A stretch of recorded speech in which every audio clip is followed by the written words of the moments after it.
Her lesson wasn't written on the board. It was written in grace. The girl who mocked her would never forget the day the teacher became the principal. The afternoon sun streamed through the tall windows of Oak Ridge High School, casting warm golden patterns across rows of wooden desks. The room buzzed with energy. Papers rustled, laughter echoed, and the faint scent of lunch still lingered in the air. It was that restless hour after noon, when focus was fragile and time seemed to slow. Then, the door opened. Ms. Carter stepped inside, her heels clicking softly against the linoleum floor. She carried herself with the kind of grace that didn't need to be announced, calm, composed, and steady. Her dark curls framed a face that wore both kindness and quiet strength. Though her smile was gentle, it carried a quiet message. "I see you. I expect your best." The chatter dipped slightly but didn't fade. Some students straightened up. Others barely noticed. Ms. Carter placed her books on the desk and began writing her name neatly on the board, her handwriting elegant and assured. It was only her first week at Oak Ridge High, a new beginning after years in another district. Yet, as she looked around the classroom, at the unfamiliar faces, the curious glances, she felt the familiar weight of proving herself once again. And still, her smile didn't waver. Among the rows of half-attentive students sat Lila, the kind of girl whose confidence filled a room before she even spoke. Her nails glimmered under the afternoon light as she leaned toward her friends, a mischievous smirk tugging at her lips. As Ms. Carter began the lesson, her voice calm and measured, Lila tilted her head and whispered something under her breath, a mocking imitation of Ms. Carter's soft southern accent. Her friends stifled laughter, hands pressed to their mouths. The sound was small but sharp, a quiet blade disguised as a joke. Ms. Carter heard it. She paused for the briefest moment, her chalk hovering above the board. Her back straightened, her eyes flickered. Not with anger, but with something deeper. A memory. A dull ache she thought she had long buried. She inhaled slowly, let the sting settle, and continued the lesson as though nothing had happened. Her tone remained steady, her handwriting precise, her composure intact, but beneath that calm exterior, a quiet sadness stirred, not just for herself, but for the lesson these students had yet to learn. The laughter faded, replaced by a silence that felt heavier than before. Even Lila shifted in her seat, unsure why the room suddenly felt colder.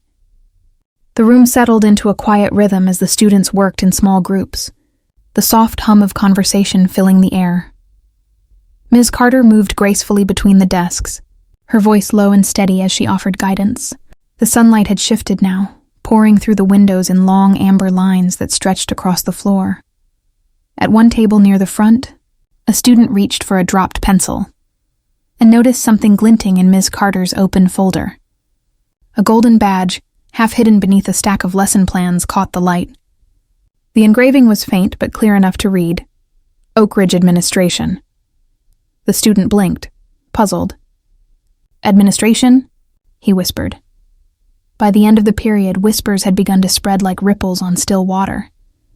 Someone claimed they had seen Ms. Carter earlier that morning, standing in the hallway with the school board members, speaking with quiet authority, not like a new teacher seeking approval, but like someone who already belonged among them. "She's not just a teacher, is she?" murmured one girl, eyes darting toward the front of the room.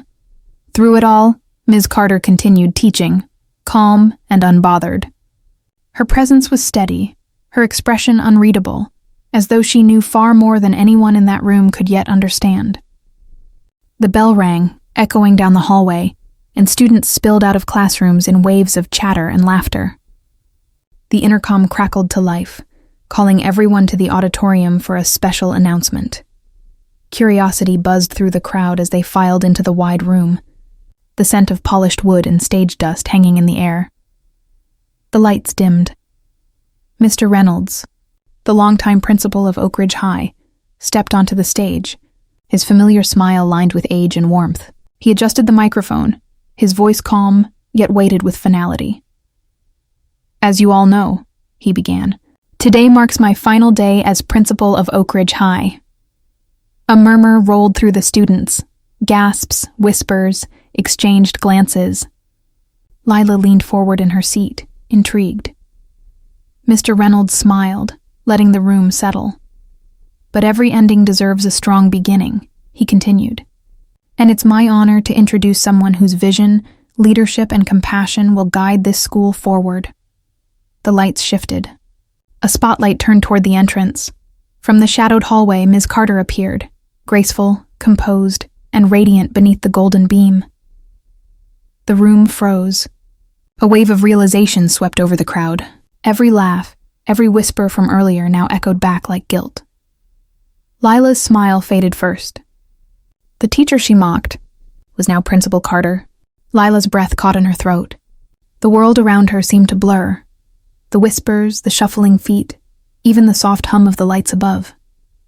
Her heart thudded in her chest as Ms. Carter walked toward the microphone, the new Principal Carter, every step echoing with quiet certainty. When Ms. Carter began to speak, her voice carried through the auditorium, calm, steady, but laced with something powerful, something unshakable. Leadership, she began, her gaze sweeping across the students. Isn't about status or titles. It's about respect. It's about humility and the courage to keep teaching, even when you're being tested. Her words hung in the air like a warm current, soft yet undeniable. She didn't raise her voice. She didn't need to. There was strength in her restraint, in the grace that demanded attention without asking for it. Lila's eyes stung. She couldn't meet Ms. Carter's gaze. The memory of her cruel laughter from earlier replayed like a harsh echo. Around her, the auditorium was still, not from fear, but reverence. Even the teachers stood a little taller, their pride reflected in silent admiration. In that moment, everyone understood. True power didn't need to prove itself. It simply was. The halls of Oak Ridge High were quiet now, emptied of the afternoon noise. The fading sun poured through the tall windows, painting the floor in amber and gold. Lila walked slowly toward the new principal's office, her palms damp, her heart unsteady. She had spent the last hour replaying everything, the laughter, the whispers, the way Ms. Carter had stood on that stage with grace instead of anger. She stopped at the open door. Ms. Carter sat behind her desk, reviewing papers, her posture relaxed yet dignified. When she looked up, her eyes were warm, patient, the kind that saw beyond mistakes. I wanted to say I'm sorry, Lila said, her voice trembling. What I did in class was wrong. Ms. Carter studied her for a moment, then smiled softly. We all have lessons to learn, Lila, she said gently. The question is, what do we do once we've learned them? The words sank deep, heavier than any reprimand could have been. Outside, the sunset spilled through the window, washing the room in soft orange light. It felt like forgiveness, quiet, unspoken, but real. Lila left the office changed, carrying with her not shame, but a new understanding of grace. Never underestimate someone because of who they appear to be. True strength hides in humility, and true power speaks with grace.